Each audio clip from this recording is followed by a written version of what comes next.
Hello viewers, আসসালামু আলাইকুম। আমি Tanvir Ahmed and you are watching Tanvir tech corner. So চলে আসলাম আরো একটি নতুন ভিডিও নিয়ে। আমার থেকে অনেকেই কিন্তু পেপ্যাল বাই করেন এবং পেপ্যালের সাথে কিন্তু আপনারা গো টু ব্যাংক নামে একটি ইউএস এর ব্যাংক পেয়ে যান এবং একটি ভিসা কার্ড পেয়ে যান। তো তাদের মধ্যে অনেকেই কিন্তু এই পেপ্যাল অ্যাকাউন্ট ব্যবহার করার ক্ষেত্রে নিউ, অর্থাৎ আপনারা নতুন পেপ্যাল ব্যবহার করছেন। তো সেই ক্ষেত্রে লগ ইন দেওয়ার টাইমে অনেক ধরনের প্রবলেম ফেস করেন, আবার ব্যাংক অ্যাকাউন্ট লগ ইন দেওয়ার টাইমে অনেক ধরনের প্রবলেম ফেস করেন। সো তাদের কথা চিন্তা করে আজকের এই ভিডিওটা ক্রিয়েট করা। সো আজকে আমি আপনাদের মাঝে শেয়ার করব কিভাবে আমরা খুব সহজে আমাদের গো টু ব্যাংকটি লগ ইন করতে পারি এবং গো টু ব্যাংক অ্যাকাউন্টটি ম্যানেজ করতে পারি। চলুন ভিডিওটি শুরু করা যাক।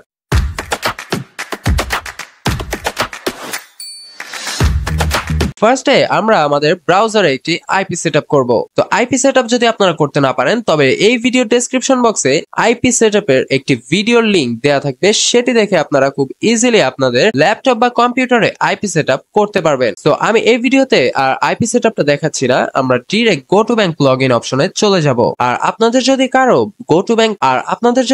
গো টু ব্যাংকের দরকার হয় তবে অবশ্যই আমার ডেসক্রিপশন বক্সে দেওয়া হোয়াটসঅ্যাপ নম্বরে যোগাযোগ করতে পারেন। সো গো টু ব্যাংকে লগইন দেওয়ার জন্য ফার্স্টে আমরা একটি ট্যাব নিয়ে নিলাম এবং এইখানে সার্চ করব go to bank. Go to bank লিখে সার্চ করার পর আমাদের সামনে এমন ইন্টারফেস চলে আসবে। এখানে কিন্তু আমরা ফার্স্টে একটি অপশন দেখতে পাচ্ছি স্পন্সর্ড, অর্থাৎ আমরা এই লিংকে কিন্তু প্রবেশ করব না, আমরা ডিরেক্ট গো টু ব্যাংকের যে লিংকটি আছে এটিতে প্রবেশ করব। এটার জন্য এই লিংকটাতে ক্লিক করে দিলাম। গো টু ব্যাংকের অফিসিয়াল লিংকে ক্লিক করার পর আমাদের সামনে এমন একটি ইন্টারফেস চলে আসবে। এখান থেকে আমরা এইখানে লগ ইন একটি অপশন আছে, এই লগ ইন অপশনে একটি ক্লিক করে দিব।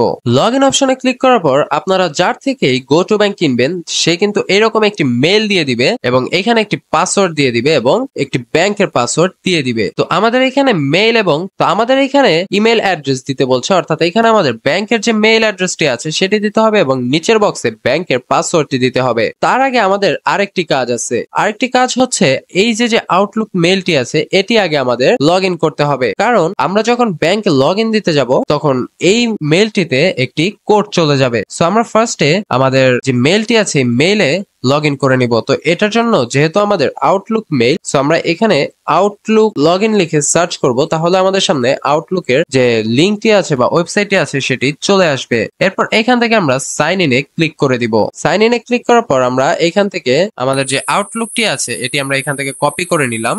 কপি করার পর আমরা এখানে আমাদের আউটলুক মেলটি পেস্ট করে দিব এবং এখান থেকে নেক্সট এ ক্লিক করে দিব।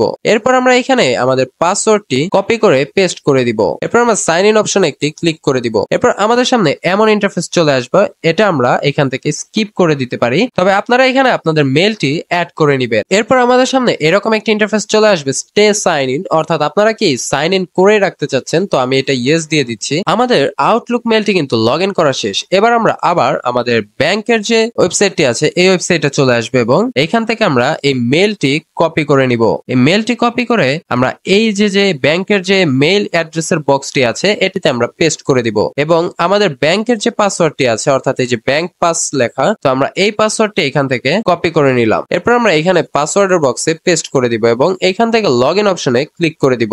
লগ ইন অপশনে ক্লিক করার পর আমাদের সামনে এমন একটি পেজ ওপেন হবে। এখানে ভেরিফাই ইউর আইডেন্টিটি, অর্থাৎ এখানে send code to mobile number and send code to email. তো আমরা এখানে আমাদের মেইলের মাধ্যমে কোডটি নিতে চাচ্ছি। তো এটার জন্য আমরা সেন্ড কোড টু ইমেইল এই অপশনটিতে একটি ক্লিক করে দিলাম। এরপর এখান থেকে আমরা কন্টিনিউতে একটি ক্লিক করে দিব। তো এখন এখানে আমাদের যে মেইলটি আছে সেই মেইলে একটি কোড চলে গিয়েছে। তো আমরা যদি এখানে আমাদের মেলটি ওপেন করি তো দেখতে পারবো এই যে go to bank, here is your verification code. তো এইখানে আমরা এই যে আমাদের ভেরিফিকেশন কোডটি পেয়ে গেলাম। এখান থেকে আমরা এটি কপি করে নিব এবং আমাদের এই সাইটটাতে এই বক্সগুলোতে আমরা এটি পেস্ট করে দিব এবং এখানে ট্রাস্ট দিস ডিভাইস এই অপশনটি ইনেবল করে দিব। এরপর এখান থেকে কন্টিনিউ অপশনে একটি ক্লিক করে দিব। কন্টিনিউ অপশনে ক্লিক করার পর আমাদের কোডটি ভেরিফাই হবে এবং আমাদের ব্যাংকে লগ ইন হয়ে যাবে। তো আমাদের ব্যাংকে কিন্তু অলরেডি লগ ইন হয়ে গিয়েছে। এখন আমি দেখাবো যে কিভাবে আমরা আমাদের ব্যাংকের ফুল ইনফরমেশন দেখতে পারি। তো এখানে ফার্স্ট পেজ অর্থাৎ হোম পেজে বা ড্যাশবোর্ডে কিন্তু আমরা এখানে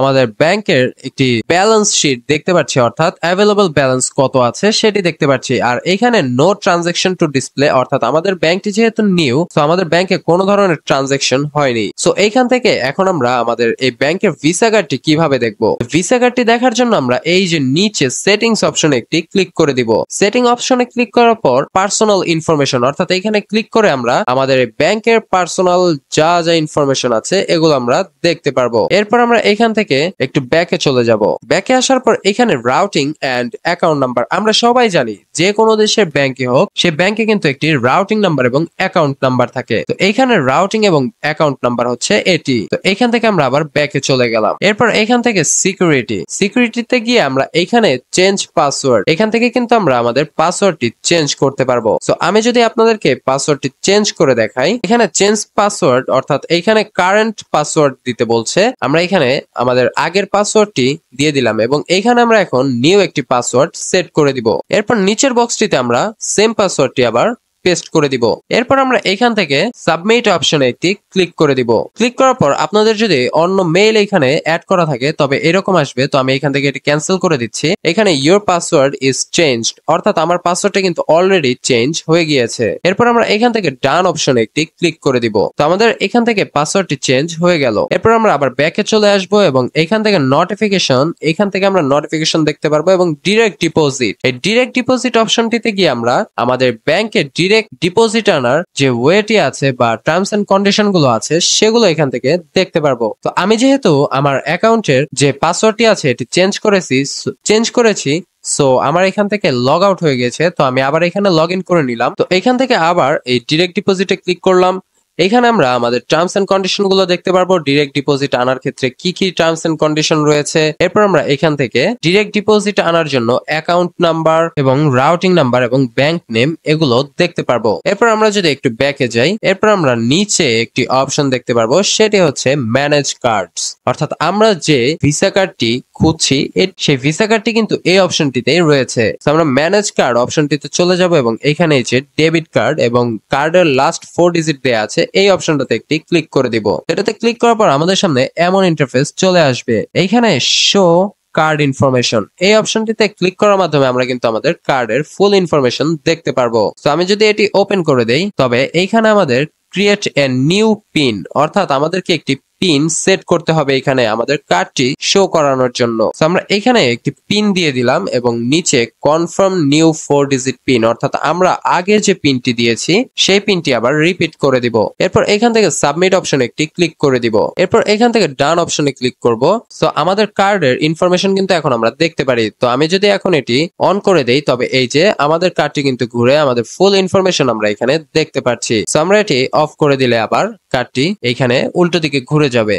এরপর একটি অপশন আছে লক ডেবিট কার্ড, অর্থাৎ আপনার ব্যাংকে যদি আপনারা ডলার নিয়ে আসেন এবং যদি চান যে আপনাদের ডলারটি যাতে একেবারে সিকিউর থাকুক, অর্থাৎ অন্য কারো কাছে আপনার এই ব্যাংকের কার্ডের ইনফরমেশন আছে বাট আপনি আপনার এই ব্যাংকের ডলার গুলো সেফ রাখতে চাচ্ছেন, তো এখান থেকে লক ডেবিট কার্ড এই অপশনটিতে একটি ক্লিক করে দিবেন। এই অপশনটি ক্লিক করলে আপনার কার্ডটি লক হয়ে যাবে এবং আপনার কার্ড দিয়ে কোনো ধরনের ট্রানজাকশন হবে না। আবার যখন এটি আনলক করবেন, এরপরে আবার আপনার এই কার্ড দিয়ে আপনারা ট্রানজাকশন করতে পারবেন। সো এই হচ্ছে GoToBank এর ফুল ওভারভিউ। এই ভিডিওতে আমি যা যা বলেছি এগুলো কিন্তু এই GoToBank ম্যানেজ করার ক্ষেত্রে দরকার হয়, এর বেশি কিছু আপনার দরকার হবে না একটা GoToBank ম্যানেজ করার জন্য।